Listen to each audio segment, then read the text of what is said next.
kejutan ini semuanya serba tiba-tiba. Dan firman Tuhan sudah mengatakan bahwa segala sesuatu akan digoncangkan. Tentang berakhirnya pandemi ini tidak ada seorang pun yang tahu. Kita tidak bisa memaksa Tuhan harus menghentikan sekarang juga. Tapi kita harus yakin saudaraku bahwa sebagaimana firman Tuhan katakan bahwa Dia membuat segala sesuatu indah pada waktunya. Tuhan mau kita belajar percaya bahwa di tengah-tengah situasi yang sulit, Tuhan adalah Tuhan yang tetap pegang kendali atas kehidupan kita. Apapun keadaan yang terjadi, Tuhan Yesus ada bersama dengan kita. Tuhan yang pernah menolong kita di waktu yang lalu adalah Tuhan yang sama yang menolong kita di hari ini. Hasil akhir bukan di tangan corona. Hasil akhir tetap di tangan Yesus Kristus. Dialah Tuhan yang berdaulat. Dialah Tuhan yang tetap pegang kendali atas kehidupan kita.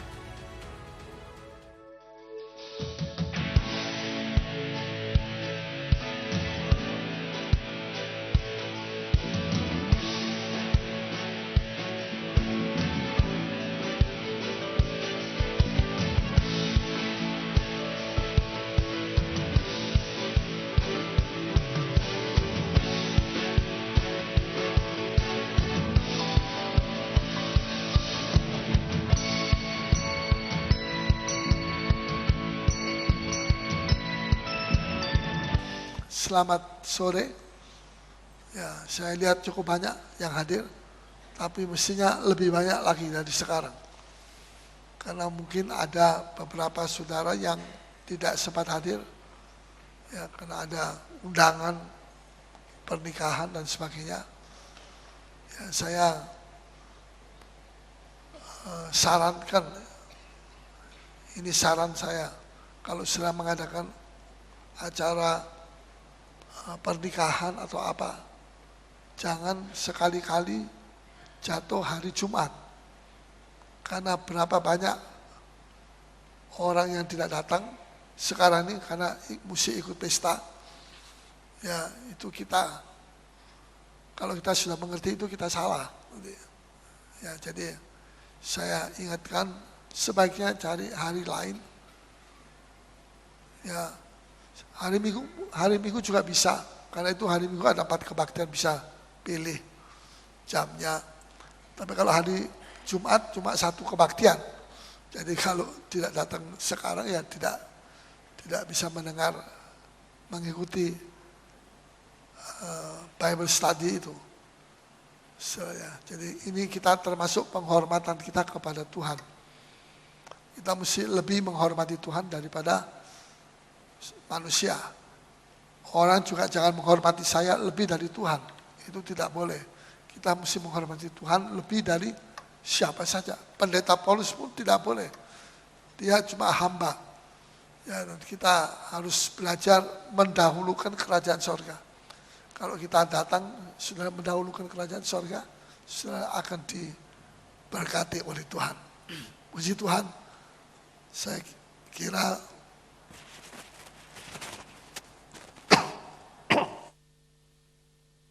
dan mari sekarang saya masih berbicara tentang pentingnya doa. Ya, dalam Efesus 6 ayat 18, coba kita akan buka dan kita akan baca. Efesus 6 ayat 18. Ya. Dalam segala doa dan permohonan, Ya. berdoalah setiap waktu di dalam roh, Ya. dan berjaga-jagalah di dalam doamu itu dengan permohonan yang tak putus-putusnya untuk segala orang kudus. Dengarkan baik-baik, dalam segala doa dan permohonan berdoalah setiap waktu. Setiap waktu, tidak kapan-kapan saja. Jarang-jarang berdoa. Setiap waktu, setiap musim, setiap pergantian matahari, setiap kita mau tidur, itu dikatakan setiap waktu, setiap kita bangun tidur, ya, setiap kita mengalami perubahan, kita mesti berdoa. Ya, dikatakan di sini dalam ayat 18, berdoalah setiap waktu di dalam roh dan berjaga-jagalah di dalam doamu itu. Kenapa? Doa kita itu seperti satu benteng yang mesti kita jaga.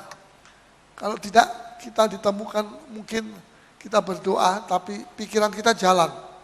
Pergi ke mall, pergi kemana, ya jalan-jalan nih. Pikiran kita. Kedua, kita bisa mengatakan haleluya, tapi kita tidak ada hubungan dengan Tuhan. Ya. Ketiga, kita bisa berdoa tampaknya, tapi kita mengantuk. Ya itu daging ini memang itu satu hal yang lumrah. Kita mesti perangi. Ya, jadi di sini dikatakan berdoalah setiap waktu di dalam roh dan berjaga-jagalah. Mesti dijaga. Pada waktu kita berdoa, jangan kita berdoa begitu kita berlutut atau kita duduk di bawah, kita sudah pasrah. Ya Tuhan. Makanya sejak pertama kita duduk pasrah itu sampai amin kita tidur. Karena kita sudah pasrah. Itu peperangan, doa itu peperangan. Ya di dalam, coba kita baca Efesus 6 ayat yang ke-12. Karena perjuangan kita, ya mari. Karena perjuangan kita bukanlah melawan darah dan daging. Bukan melawan manusia, melawan daging darah. Tidak, terus. Tetapi melawan pemerintah-pemerintah, Ya. melawan penguasa-penguasa, Pemerintah-pemerintah di udara itu pemerintahan iblis. Penguasa-penguasa di udara itulah penguasa-penguasa iblis. Terus melawan penghulu-penghulu dunia yang gelap ini. Dunia yang gelap. Jadi bukan penghulu dunia dalam arti raja-raja itu penghulu, bukan, tapi penghulu dunia yang gelap. Dunia yang gelap itu adalah dunianya iblis. Jadi dunia ini, alam semesta ini ada yang dinamakan dunia yang gelap. Itu kerajaan iblis, kita tidak bisa lihat. Tapi kerajaan iblis itu ada di angkasa, ada di atas muka bumi juga. Ya, nah, kita perang melawan mereka, bukan melawan manusia.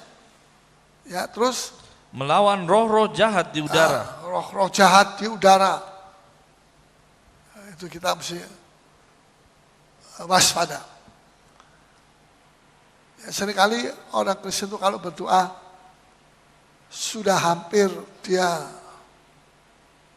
diberkati sampai kepada berkat, hampir sampai kepada berkat dalam doanya. Tiba-tiba dia mengantuk. Tiba-tiba dia berhenti dari doa. Amin. Itu saya umpamakan seperti anak-anak yang nakal. Anak-anak yang nakal ini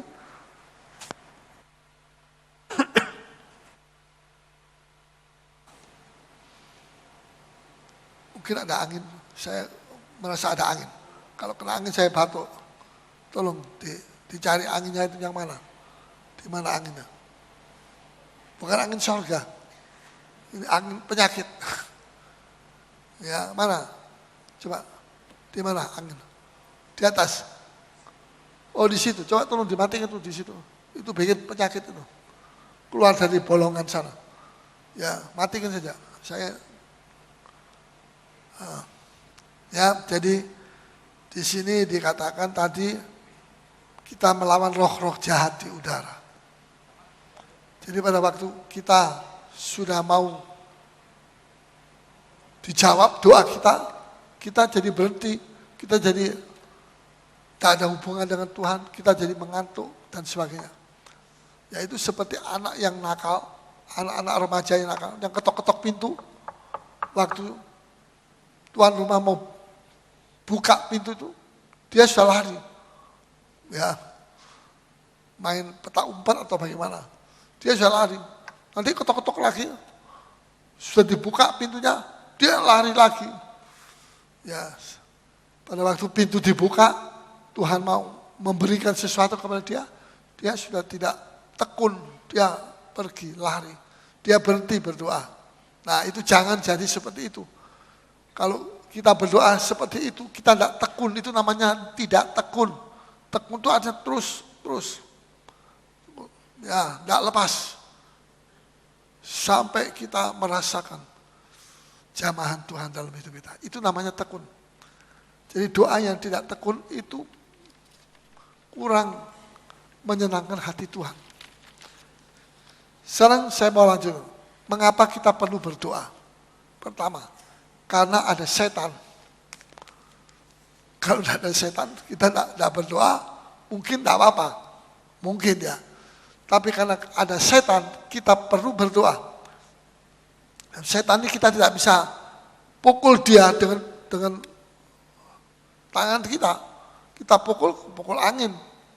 Kita tidak lihat dia.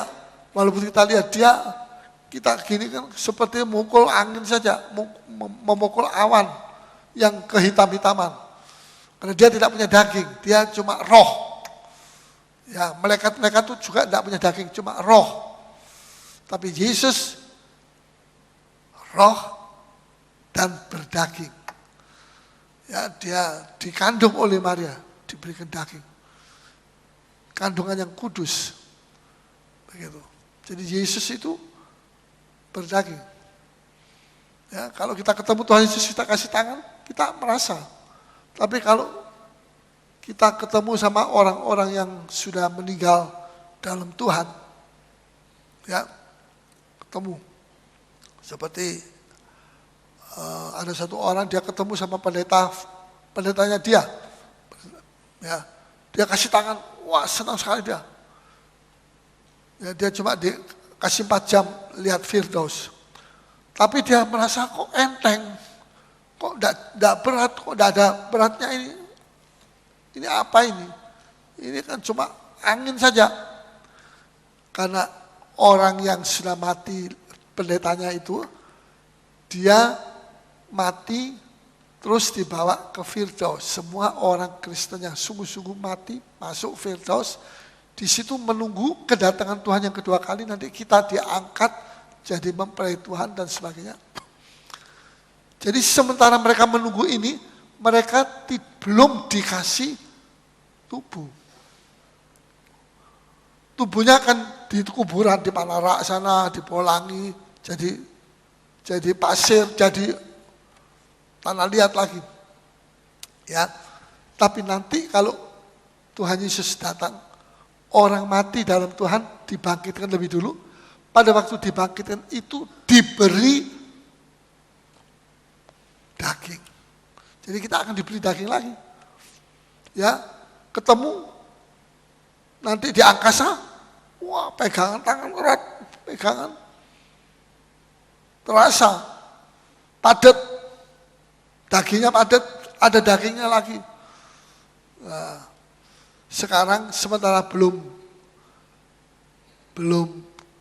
kedatangan Tuhan Yesus belum datang, belum terjadi. Mereka itu seperti angin, roh. Ya. Jadi kalau sudah pegang, sudah pukul dia, enggak kena, enggak bisa apa-apa. Seperti sudah memukul angin saja. Karena mereka belum punya tubuh. Nanti akan dikasih tubuh yang baru. Tubuh yang baru seperti persis tubuhnya Tuhan Yesus. Enggak bisa sakit, enggak bisa mati lagi, enggak bisa menderita, enggak bisa susah. Tubuh yang bebas dari segala penuh sukacita selama-lamanya. Nah, tubuh seperti itu. Seperti Tuhan Yesus ini. Ini makanya Bible bilang Tuhan Yesus itu bangkit, itu jadi anak sulung, jadi yang sulung. Jadi artinya kita bisa melihat nanti saya akan jadi seperti apa, yaitu seperti Tuhan Yesus ini. Dagingnya padat, bisa makan. Ya, Tuhan Yesus makan di rumahnya murid-murid. Ya, dia makan ikan goreng. Ya, kemana itu? Sempurna. Di sorga tidak ada toilet. Repot kalau pergi toilet lagi di sana. Sempurna.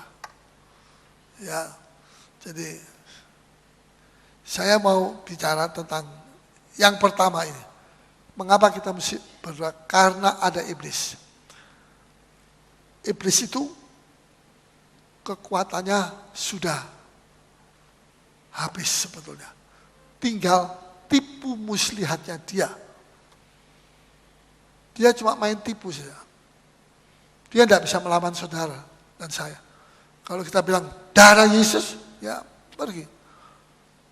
Kekuatan sudah hilang. Tinggal tipu-tipuannya itu. Terus dia itu pinter, tapi pinternya itu licik begitu. Dia menipu kita. Seperti misalnya contoh, dia mau menjatuhkan Adam dan Hawa. Dengan cara apa? Anak panah? Nggak bisa. Pakai cara apa? Dibedil? Nggak bisa. Angin dibedil. Awan coba dibedil. Del. Nggak apa-apa. Ya. Tapi pakai tipu muslihat. Dia mulai bilang, bukankah Tuhan bilang boleh makan ini? Pohonnya terlarang. Boleh makan. Hawa semangat mengatakan, oh tidak boleh. Bible Alkitab bilang tidak boleh. Masa iya? Boleh itu, boleh. Ya, boleh yang satu ini boleh dimakan. Yang semua ini tidak boleh dimakan. Dia putar-putar, dia bolak-balik begitu. Itu tipu muslihatnya. Sampai dia bilang, ini pohon yang satu ini enak sekali, luar biasa, kamu bisa pinter. Kalau kamu makan ini, kamu jadi seperti Tuhan, seperti Allah. Bayangkan, mau diiming-iming untuk jadi seperti Allah. Siapa yang tidak mau bisa mengerti segala hikmat seperti Allah. Dia bilang, oh saya mau kalau begitu. Kasih, ini makan. Dia mulai ambil, dia makan, dia kasih suaminya. Terus mereka lihat ketelanjangannya. Mereka sudah kena tipu muslihat. Jadi iblis itu kekuatannya cuma tipu, main tipuan saja. Jangan lupa itu, main tipuan saja. Dia cuma ahli menipu orang, menipu anak Tuhan. Tapi kalau dia kekuatan, kalah. Kita lebih kuat karena kita punya darah Yesus, kita punya nama Yesus. Ya, iblis itu tidak pernah berhenti dengan tipuan muslihatnya. Selalu iblis itu membuat rencana untuk menjatuhkan anak-anak Tuhan, membuat lemah anak Tuhan dan hamba-hamba Tuhan, untuk menjatuhkan hamba. Selalu dia punya rencana itu. Ya, Pendeta Yong Icho, dia naik pesawat terbang kemana saya lupa itu, ketemu sama pendeta gereja setan duduk di sebelahnya dia, dan dia bilang, saya tidak makan, saya ini sekarang puasa. Untuk apa puasa? Untuk menjatuhkan hamba-hamba Tuhan gereja Kristen, hamba-hamba Tuhan Kristen, menjatuhkan di dalam dosa. Ya, dan pada saat itu begitu banyak hamba Tuhan yang jatuh berjatuhan. Dia puasa untuk menjatuhkan, pakai tipu-tipuan, bukan kekuatan tidak punya, tipu daya yang punya. Makanya kita perlu berdoa. Ini penting sekali. Kalau anak Tuhan itu lemah dalam doa, maka iblis berhasil membujuk dia, berhasil menipu dia. Ya, kita tidak boleh lemah di dalam doa kita. Ya. Selanjutnya,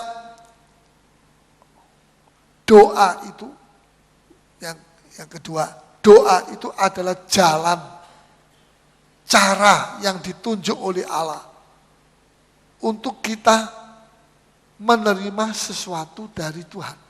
Itu cara yang Tuhan berikan kepada kita supaya melalui doa itu kita bisa menerima sesuatu dari Tuhan. Ya. Jadi rahasia dari semua kegagalan kita dalam kehidupan kita dan pekerjaan kita, kegagalan di dalam pelayanan rohani, dalam pekerjaan Tuhan, itu karena kita melalaikan doa. Itu rahasia dari kegagalan kita. Kalau kita melalaikan doa, kita akan diharapkan tidak akan bisa berhasil, tapi kita gagal. Ya, ini penting sekali untuk kita mengerti. Jadi mengapa orang Kristen gagal? Mengapa banyak pelayan Tuhan gagal, pendeta-pendeta gagal? Karena lalai di dalam doa. Dalam Yakobus 4 ayat 2, coba kita baca. Yakobus 4 ayat 2. Ya, silahkan. 4 ayat 2. Kamu mengingini sesuatu, tetapi kamu tidak memperolehnya. Sesuatu, tapi tidak memperoleh. Lalu kamu membunuh, Lalu kamu iri hati, kamu iri hati. tetapi kamu tidak mencapai tujuanmu. Tetap kamu tidak mencapai tujuanmu. Iri hati tidak membuat kita bisa mencapai tujuan kita. Ya, jangan iri hati. Terus, Lalu kamu bertengkar dan kamu berkelahi. ya, lantas tidak cara damai tidak bisa, cara berkelahi sana. Ayo berkelahi, ayo bertengkar.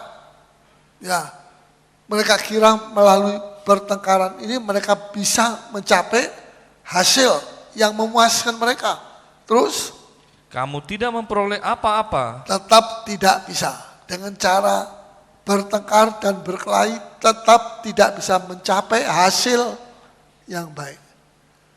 Untuk mencapai hasil yang baik hanya dengan satu cara, apa? Karena kamu tidak berdoa. Berdoa. Nah, ini penting sekali, berdoa. Katakan sama-sama, berdoa. Ya, ini dengan cara berdoa kita bisa menghasilkan, ya, memperoleh apa yang baik. Ayat yang kedua ini jelas. Perhatikan baik-baik. Jadi Tuhan sudah memberikan jalan untuk kita bisa menerima sesuatu dari Tuhan. Jalannya itu adalah berdoa. Ya, ini penting sekali supaya kita mengerti. Banyak orang Kristen bertanya-tanya, mengapa saya ini kok lemah, iman saya lemah. Bertanya-tanya kepada pelayan-pelayan Tuhan, kenapa iman saya ini lemah? Jawabannya adalah karena Anda lalai dalam doa. Ya,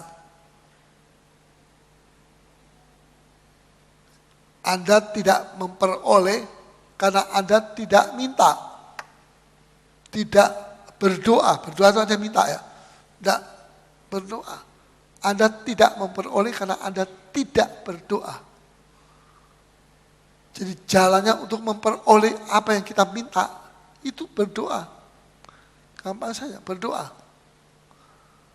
Ya, bukan jalannya untuk kita mencuri, kita membunuh, kita bertengkar, kita berkelahi. Dengan cara itu kita bisa mendapatkan apa yang kita ingin hasilkan dalam hidup kita. Tidak. Ya, berdoa. Apa yang saudara mau dapat dari Tuhan, caranya bagaimana? Berdoa. Ini satu-satunya cara. Berdoa. Minta. Berdoa itu hanya minta sama Tuhan. Tuhan bilang kepada murid-murid pada hari terakhir sebelum dia ditangkap, sampai hari ini kamu tidak pernah minta. Saya heran, kenapa kamu tidak pernah minta sama Bapak? Mintalah. Kamu akan dikasih sama Tuhan, sama Bapak, sama Bapakku. Kamu akan diberi. Mereka tidak pernah berdoa dan tidak minta dengan iman. Ya, saudara. Jadi kadang-kadang saya minta sesuatu, saya sudah lupa. Tapi ketika Tuhan memberikan itu, hal itu saya ingat kembali. Oh ya, saya akan minta ini. Tapi Tuhan itu baik. Saya lupa. Tapi Tuhan tidak lupa, Tuhan tetap pas ada waktunya, entah berapa hari kemudian, entah besoknya, entah minggu depannya, tidak lama-lama, tidak sampai setahun lagi, tidak. Ya, berapa hari kemudian Tuhan memberi. Dan saya ingat, oh iya saya minta ini sama Tuhan memang. Tuhan kasih, Tuhan baik. Jadi doa itu adalah sarana kita minta. Kenapa kita tidak suka berdoa? Banyak orang Kristen tidak suka berdoa. Menyanyi suka, berdoa tidak suka, perjamuan suci suka. Ya, tapi berdoa tidak suka. Justru berdoa itu diberikan untuk menjadi cara kita minta dan mendapatkan sesuatu dari Tuhan. Tapi banyak orang Kristen anggap berdoa itu seperti disetrap, dihukum, seperti guru sekolah itu menghukum. Dihukum, suruh jongkok, suruh ya push up dan sebagainya. Tidak, doa itu bukan cara Tuhan menghukum kita, tapi cara Tuhan untuk memberi kepada kita. Tuhan suka memberi. Supaya saudara tahu bahwa Allah itu baik adanya. Tuhan mau tunjukkan kebaikannya kepada saudara. Dengan jalan, kita harus suka berdoa. Ini jalannya untuk kita mendapatkan sesuatu dari Tuhan. Camkan baik-baik. Ubah itu pikiran bahwa, aduh saya kok kayak orang disetrap saja. Saya mesti sembahyang. Tidak, saya sembahyang itu satu kesukaan dari sorga. Kesukaan kalau kita berlutut itu kesukaan. Kita duduk di bawah itu satu kesukaan. Inilah caranya kita menerima dari Tuhan sesuatu. Ya, nanti setelah itu ada rate yang kedua. Ya, itu bukan menerima lagi apa yang kita butuhkan, tapi hubungan kita dengan Tuhan. Bukan berdasar atas apa yang kita bisa kita peroleh. Oh enggak. Lebih dari berkat yang kita akan terima. Lebih dari berkat. Wajahnya Tuhan. Itu nanti saya akan jelasin. Belum sekarang. Jadi dalam Yakobus pasal 4 tadi, jangan kita lalai dalam doa. Kamu tidak beroleh karena kamu tidak berdoa. Ya, dalam ayat 2 tadi, ayat 2b, kamu tidak memperoleh apa-apa karena kamu tidak berdoa. Mari kita baca sama-sama. Ayat 2b, Yakobus 4 ayat 2b. 2, 3. Kamu tidak memperoleh apa-apa karena kamu tidak berdoa. Lagi sekali. Kamu tidak memperoleh apa-apa karena kamu tidak berdoa. Lebih keras. Jangan lihat saya, lihat Alkitab.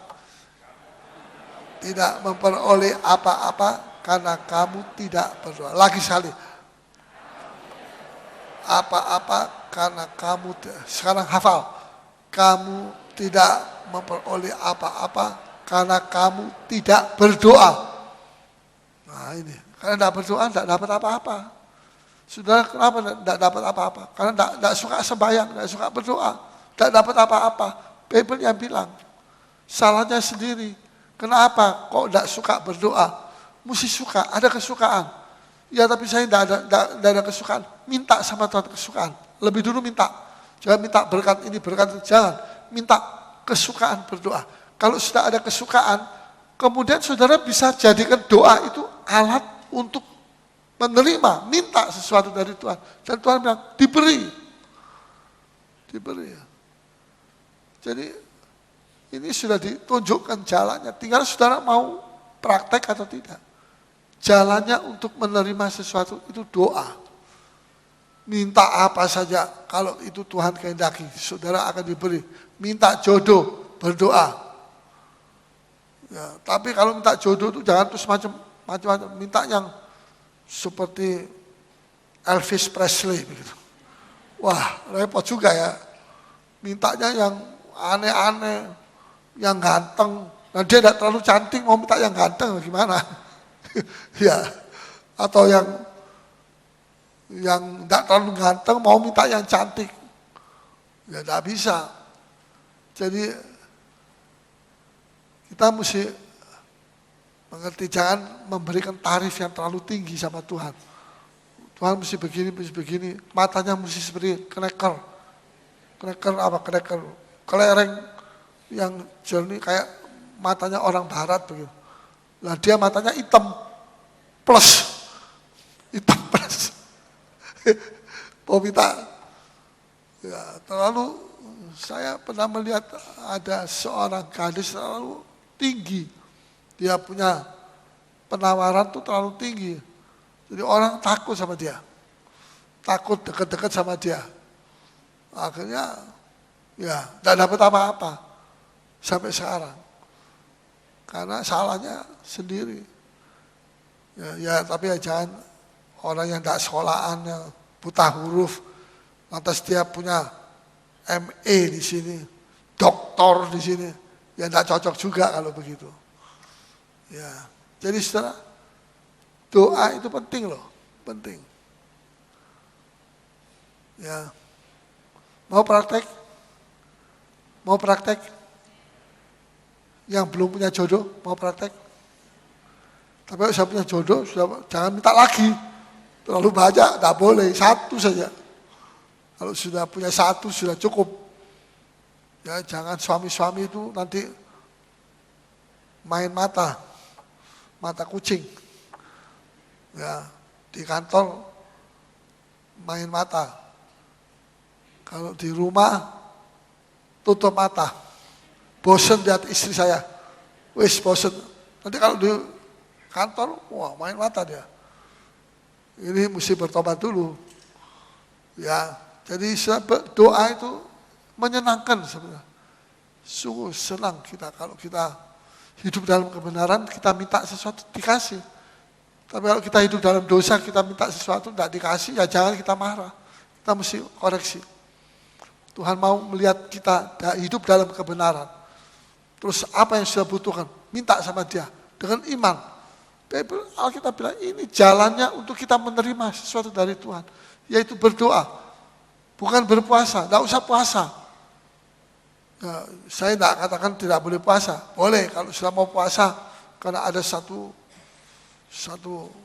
tekad. Tapi tidak perlu kalau sudah minta sesuatu, minta ini, minta itu dari Tuhan, selalu mesti dengan puasa. Tidak perlu. Itu puasa kalau ada sesuatu yang penting, baru saya puasa. Ya. Jadi doa saja.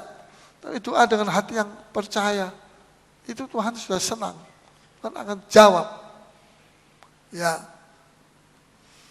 Banyak pendeta-pendeta bertanya, kenapa pelayanan saya, pekerjaan saya tidak berbuah-buah? Jawabannya adalah karena lalai berdoa. Kamu tidak memperoleh karena kamu tidak berdoa, tidak minta. Berdoa. Kamu tidak beroleh karena kamu tidak minta. Ya, karena lalai berdoa, maka pekerjaanmu tidak berbuah. Tidak ada buah. Sedikit buahnya. Lalai berdoa. Ya. Guru-guru sekolah minggu. Sekolah minggu atau apa sekarang namanya? Gereja anak. Guru-guru gereja anak. Ya. Bertanya-tanya dalam hatinya. Kenapa murid-murid saya tidak bertumbuh Tuhan? Murid saya ini cuma nakal saja. Nakal. Tapi tidak bertumbuh. Karena guru-guru itu lalai berdoa. Ya, mereka tidak memperoleh karena mereka tidak minta kepada Tuhan. Nanti kalau sudah mau hari Minggu, kurang 1 jam, bawa firman Tuhan untuk anak-anak, baru cari firman Tuhan. Ya bagaimana bisa diberkati kalau khotbah seperti itu? Ya, dianggap enteng, dianggap mainan, dianggap gampang ini cuma untuk anak-anak kecil aja kok. Ya, kasih 1 ayat saja. Tuhan tidak bisa memberkati kalau kita melayani dengan cara yang begitu. Kita mesti sungguh-sungguh juga melayani.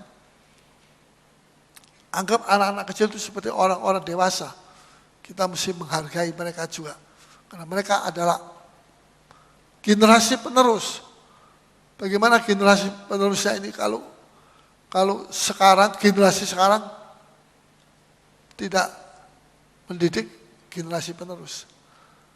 Perlu. Ya. Pendeta,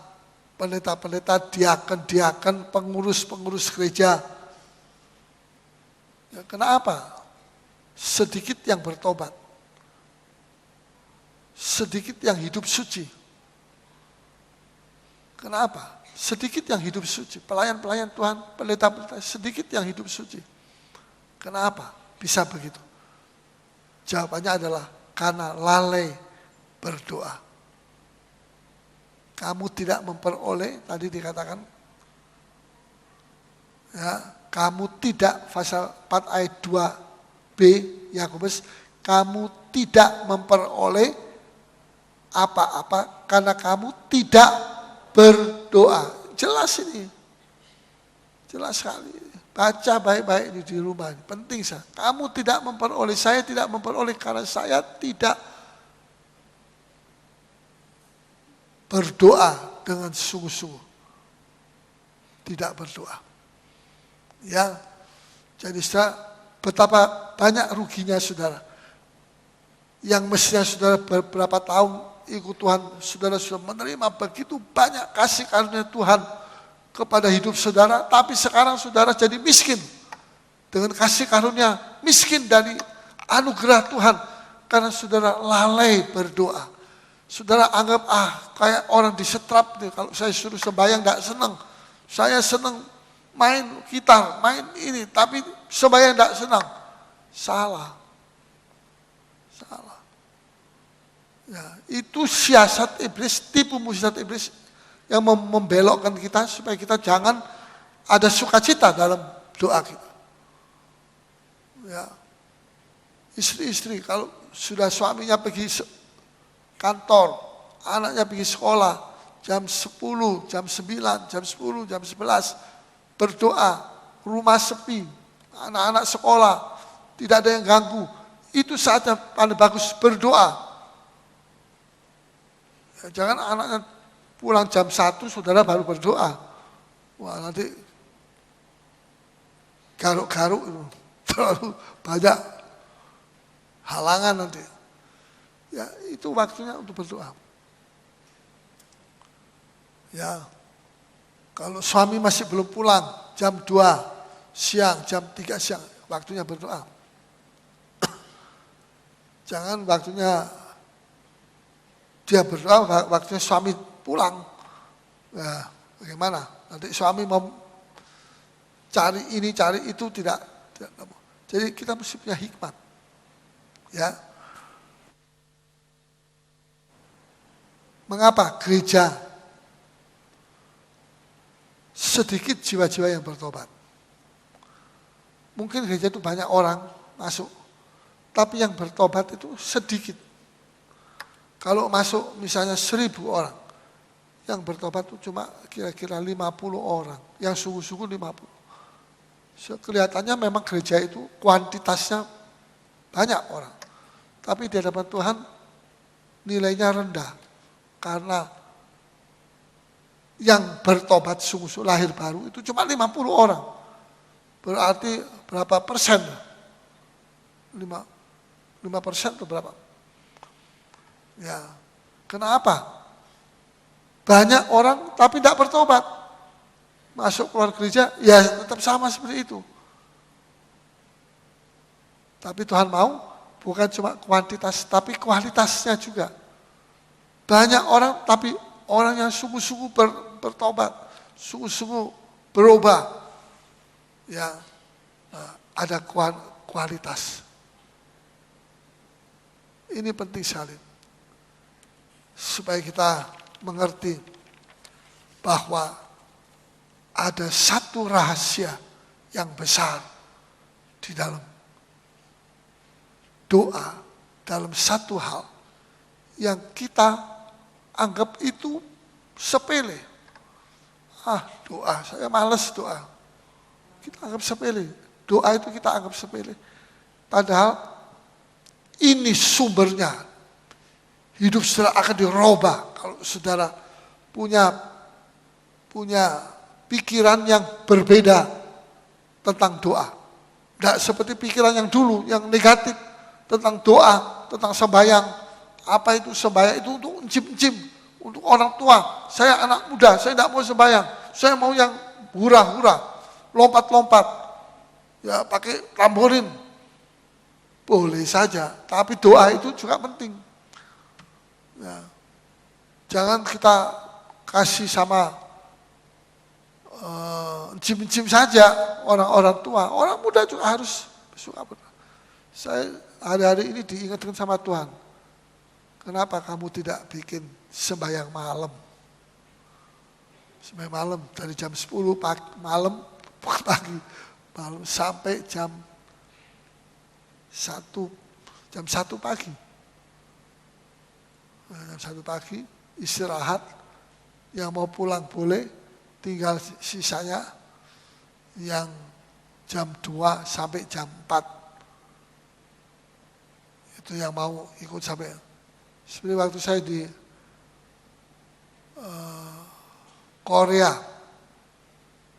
luar biasa, 1.000 orang. Dan tiap malam dari jam 10 sampai jam 4 pagi. Mereka giliran. Jam 10 sampai jam 1 itu sembahyang, kesaksian, macam-macam. Nyanyi, tepuk tangan. Setelah itu istirahat, sebagian pulang, sebagian ada yang datang. Jam 2 mulai sembahyang lagi sampai jam 4. Jam 4:45 kira-kira mereka pulang, ada rombongan yang baru datang. Ini yang mau sembahyang pagi. Jam 5 sampai jam 6:30. Bayangkan saya. Makanya gereja itu diberkati karena sembahyangnya itu, waduh. Kalau mereka sembahyang itu tidak berlutut, tapi duduk. Ya karena dingin sekali. Korea itu dingin sekali, kalau dingin wah. Tapi duduk, ada yang berdiri, ya angkat tangan. Ya itu kita rindu. Nanti satu kali kita akan bikin itu. Ya kalau dibikin itu nanti hari Kamis tidak lagi sembahyang saja, tapi sembahyang malam sampai pagi. Ya nanti ada yang mau saksi. Jadi setiap hari, setiap sembahyang malam itu ada kesaksian. Ya, dan mereka semangat kalau bersaksi. Biar sudah tua-tua, ya. Tapi kalau saksi itu semangat, itu orang Korea. Ya orang Indonesia jangan takut. Orang Indonesia kan juga makan nasi, sama seperti orang Korea makan ketan. Oh enggak, makan nasi juga, sama-sama makan nasi. Sama makan batu, tidak ada. Semua makan nasi. Mau sembahyang malam? Mau sembahyang malam? Siapa yang mau angkat tangan? Nah, angkat tangan ini. Ya, lebih tinggi lagi. Jangan gini. Kayak itu, yang di toko-toko itu. Suruh masuk. Ya, tidak. Ya. Jadi penting sekali. Ya, satu waktu setelah murid-murid begitu banyak yang percaya Yesus, imam-imam juga banyak yang terima Yesus. Kemudian ada sebagian janda-janda Yahudi tapi berbahasa Greka. Jadi ini campuran orang Yahudi tapi hidupnya di Greka sana, Greece. Itu pergi ke Yerusalem jadi orang Kristen, terima Yesus. Kemudian janda-janda ini orang-orang yang miskin, dilalaikan dalam menolong janda-janda yang miskin. Janda-janda Yahudi itu di nomor satu kan ditolong lebih dulu. Tapi janda-janda Kristen yang berbahasa Greka ini diabaikan. Mereka kemudian protes. Terus rasul-rasul bilang begini, kita pilih 7 orang pemimpin untuk mengurus makanan, tepung, apa saja untuk janda-janda tua yang berbahasa Greka. Supaya kita rasul-rasul bisa memusatkan pikiran kita kepada 2 hal saja. 2 hal ini, salah satu dari 2 ini antara lain adalah dalam hal doa. Rasul-rasul harus memusatkan pikiran dalam doa dan pelayanan firman. Jangan rasul-rasul nanti mesti ngurusin orang makanannya apa itu, sembako dan sebagainya. Nah, itu rasul-rasul, kami rasul-rasul harus memusatkan diri dalam 2 perkara saja, yaitu doa dan pelayanan firman. Coba kita baca Kisah Rasul 6 ayat 4. Ini penting untuk kita mengerti.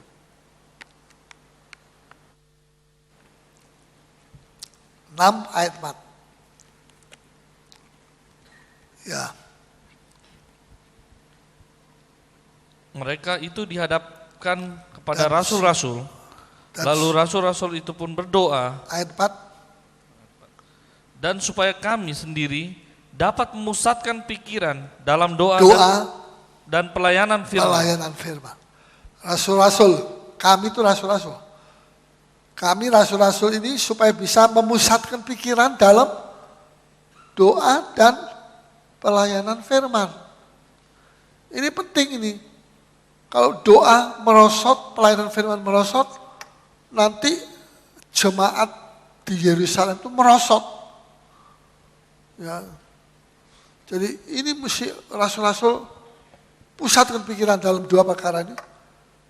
Sekarang soal sembako untuk orang-orang miskin Kristen yang baru bertobat, serahkan kepada 7 pemimpin tadi, termasuk Stefanus dan sebagainya. Orang-orang yang penuh Roh Kudus, mereka akan urus. Ya, jadi di sini kita melihat rasul-rasul memusatkan pikiran dalam doa dan pelayanan firman.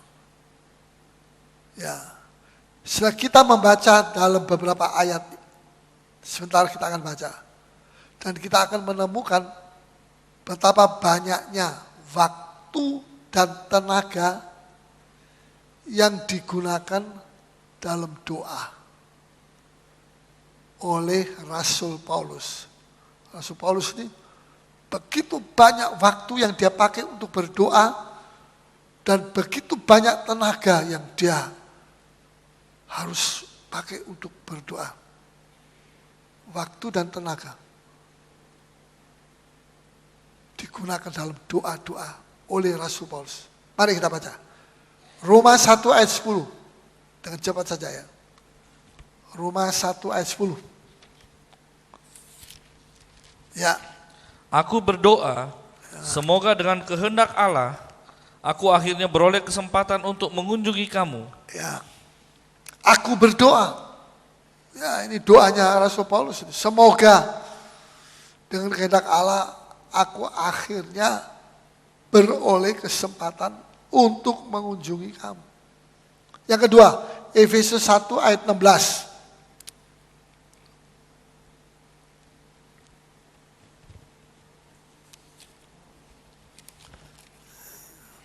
Ya. Aku pun tidak berhenti mengucap syukur karena kamu, Ya. dan aku selalu mengingat kamu dalam doaku. Ya.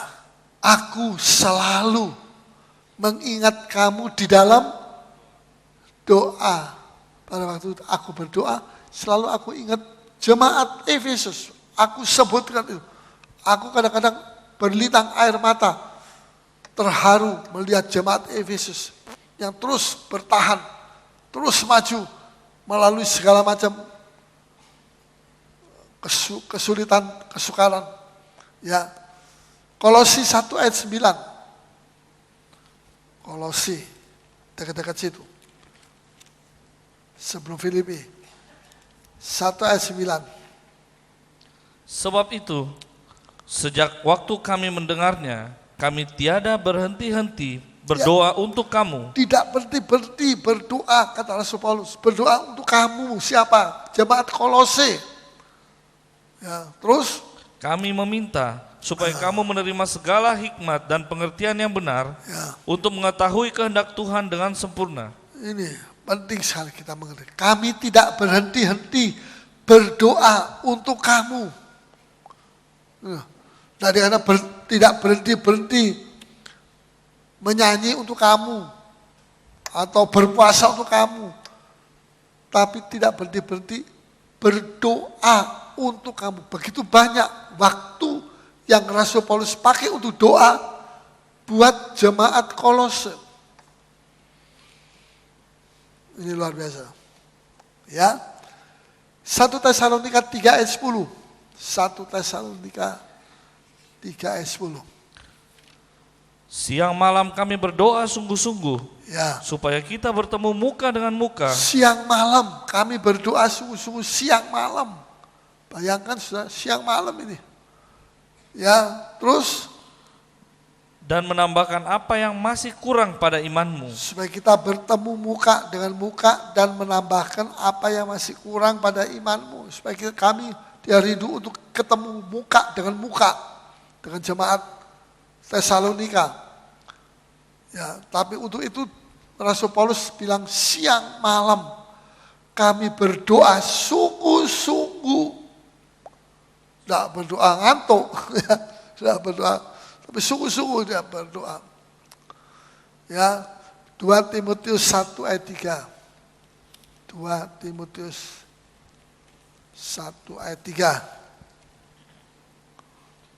Aku mengucap syukur kepada Allah yang kulayani dengan hati nurani yang murni, Ya, seperti yang dilakukan nenek moyangku. ya. Dan selalu aku mengingat engkau Selalu dalam aku permohonanku, mengingat engkau dalam permohonanku, baik siang maupun malam. baik siang maupun malam. Dan selalu di sini kata, aku mengingat engkau dalam apa? Coba yang keras, mengingat engkau dalam permohonanku. Itu apa? Doaku kepada Tuhan untuk Timotius. Ini anak kesayangannya daripada Rasul Paulus. Anak yang dikasih oleh Paulus karena dia nurut. Dia punya kelemahan juga. Tapi dia itu nurut orangnya. Taat. Ya, Rasul Paulus tidak melihat orang yang sempurna. Cari orang sempurna, tidak ada orang sempurna. Tapi orang yang mau taat. Walaupun ada kekurangan dan kelemahan. Tapi mau taat, mau diajar, mau nurut, akan jadi. Dia akan dipakai Tuhan. Luar biasa. Tapi orang yang merasa dirinya hebat, dia pintar, tapi tidak nurut, tidak mau taat. Suka koro-koroan, kalau ditegur koro-koroan. Nah itu anak muda kalau begitu tidak bisa dipakai Tuhan. Tidak bisa. Mesti orang yang nurut lebih dulu. Tapi di sini dalam ayat 3 dikatakan, dan aku mengucap syukur kepada Allah yang kulayani dengan hati nurani yang murni seperti yang dilakukan nenek moyangku. Dan selalu aku mengingat engkau dalam doaku, permohonanku. Ingat kamu dalam doaku baik siang maupun malam. Rasul Paulus ini doanya ini siang malam terus. Ya. Semua orang yang disebut pahlawan Allah dalam Alkitab pasti orang yang tekun dalam doa. Tidak ada pahlawan Allah malas berdoa, tidak ada. Tekun Ya, dalam doa kita bisa berbeda dalam banyak perkara, banyak hal. Tapi dalam doa kita adalah satu. Amin. Amin. Kita bisa berbeda dalam banyak hal. Tapi dalam doa kita itu satu. Ya. Dan Tuhan mau supaya jemaat di sini suka berdoa. Mau berdoa, suka berdoa? Ya. Sedikit saya mau jelasin. Doa mengambil tempat terutama, terkemuka. Doa dalam hidup kita itu seharusnya mengambil tempat terkemuka dalam hidup kita. Bukan sisa-sisa waktu baru untuk, saya mau doa, ini sisa-sisa waktu. Sedikit, kurang berapa menit, jam 12 malam. Sisa-sisa waktu. Nanti tinggal tidurnya di situ. Doa mengambil tempat terkemuka. Mengambil waktu terkemuka. Bukan sisa-sisa waktu. Bisa mengerti, saudara? Ya. Kedua, doa adalah bagian terpenting dalam kehidupan Yesus. Kalau kita periksa hidupnya Tuhan Yesus, doa itu bagian yang terpenting dalam kehidupan Yesus. Nah, kalau Yesus anak Allah masih perlu berdoa. Lah siapa kita ini? Kita merasa, saya tidak perlu berdoa, saya ini sudah kuat, sudah hebat. Kita akan jatuh. Tuhan Yesus itu anak Allah. Tapi masih terus sungguh-sungguh berdoa. Masih mengharapkan doa itu. Nah, kita ini kok tidak menghargai doa. Ya. Dalam Markus, coba tolong baca. Pasal 1 ayat 35. Yesus pagi-pagi benar, masih gelap, jam 5 gitu kira-kira ya, jam 5 pagi kalau di sini, masih gelap. Pergi ke tempat sunyi dan berdoa di sana. Pagi-pagi benar, Pagi-pagi benar, waktu hari masih gelap, itulah jam 5. Terus, ia bangun dan pergi keluar. kalau orang muda pagi-pagi jam 5 itu, jam 4, jam 5 itu enak-enaknya tidur. Ngoroknya lebih keras.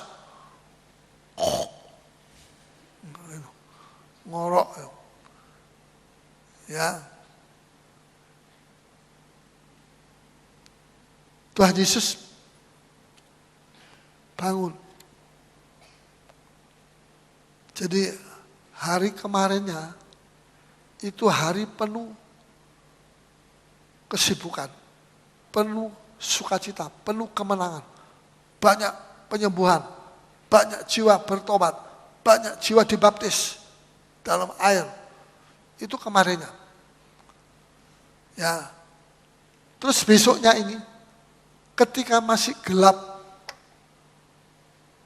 matahari belum timbul, Tuhan Yesus sudah bangun. Dan Tuhan pergi ke tempat yang sunyi, berdoa di sana. Jadi waktu pagi masih gelap, Tuhan, orang lain masih enak-enaknya tidur, Tuhan bangun.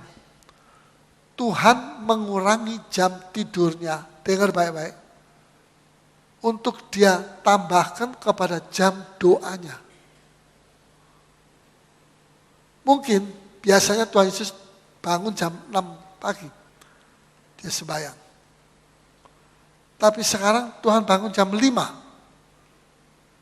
Dia kurangi jam tidurnya untuk ditambahkan kepada jam doanya. Bisa mengerti? Jam doanya ditambah. Yesus rela mengurangi jam doanya untuk ditambahkan, Yesus rela mengurangi jam tidurnya, bukan jam sembahyangnya, untuk ditambahkan kepada jam doanya. Bukan sebaliknya ya, mengurangi jam doanya supaya ditambahkan kepada jam tidurnya lebih banyak. Bukan. Tapi dia mengurangi jam tidurnya, ditambahkan ke jam sembahyangnya. Ini Tuhan Yesus. Kita bagaimana? Kita mengurangi jam tidur kita, tambahkan jam sembahyang kita. Atau sebaliknya. Mari kita berpikir sebentar. Ini Tuhan Yesus ya. Sebenarnya Tuhan Yesus tidak perlu sembahyang banyak-banyak. Dia itu sudah hebat anak Allah. Betul? Tapi dia masih sembahyang, tambah jamnya, ditambah jam sembahyang, ditambah, diambil dari jam tidurnya. Kalau orang muda, enak tidur pagi-pagi jam 5, jam 4, jam 3. Ya. Jadi kesimpulannya, doa itu buat Tuhan Yesus. Dia menyita banyak waktu dan tenaga. Banyak waktu, yang masih gelap itu dia sudah bangun, dan tenaga. Orang bangun tidur itu kan tenaga, mesti ada tenaga. Itu dua perkara, waktu dan tenaga itu banyak tersita untuk kehidupan doa saja. Doa saja loh. Belum pelayanan dan sebagainya. Ya, coba kita lihat waktu Tuhan Yesus menyembuhkan orang sakit. Dikatakan apa oleh Alkitab? Markus 5 ayat 30. Saya harus membaca ya. Markus 5 ayat 30. Ya. Pada ketika itu juga, Ya. Yesus mengetahui bahwa ada tenaga yang keluar dari dirinya. Ada tenaga yang kuat dalam dirinya, keluar dari dirinya. Terus, Lalu ia berpaling di tengah orang banyak dan bertanya, ya, siapa yang menjamah jubahku? ya, siapa yang jamah jubahku? Ya, banyak tenaga yang keluar dari Yesus. Ini bukan tenaga listrik, bukan tenaga baterai. Ini tenaga sorgawi yang mengandung kuasa dan mujizat Tuhan.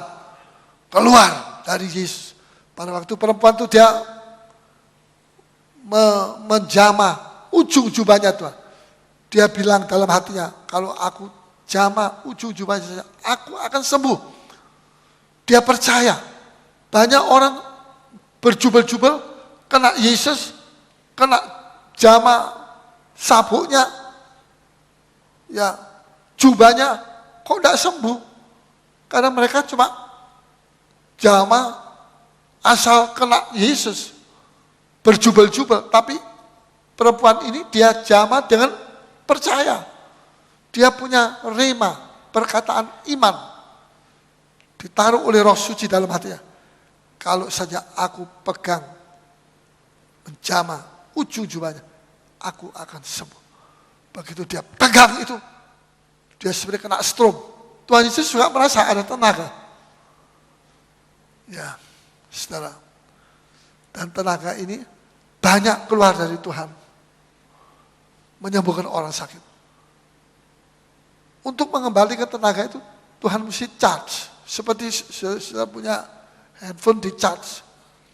Ya, charge-nya bukan dimasukkan di listrik, tapi saudara, Tuhan Yesus berdoa. Berhubungan dengan Bapaknya. Dia di charge kembali. Dapat tenaga lagi. Banyak tenaga yang Bapak berikan kepada dia. Dan dia pergi menyembuhkan orang sakit lagi.